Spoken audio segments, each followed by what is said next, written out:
Suddenly, there were these pictures out of Gaza of malnourished, like really just like skin and bones toddlers. Right. Remember? And Yes. there was this one image, very famous, of the boy being held by his mother, and he doesn't even have a nappy. He has a plastic bag, and you just see his spine, and it's just like a horrific image, and you see the sadness in the mother's eye.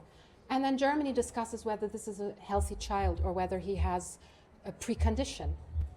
And you kind of think, so what? Even if he had a precondition, you can see he's malnourished. And are we back to saying that people with precondition that are disabled or something are not worth saving? Just to make this really explicit, like the articles were questioning whether the child was actually dying from hunger, or whether the hunger that was so obvious in the picture was maybe caused by a previous illness that could then not be attributed to the forced starvation campaign that Israel inflicted on Gaza. Yeah, exactly. Right. And the thing is, of course, that the most vulnerable, like people with elderly people or babies, and they're the first ones to die. So his vulnerability, even if he had a precondition, meant that he was one of the most vulnerable who had to be saved first, and not like to say, well, he would have died anyway or something. I mean, that was so shocking to me that I felt like, okay, you don't cry about our fathers, you don't cry about our uncles, then it's suddenly, and now we're at babies.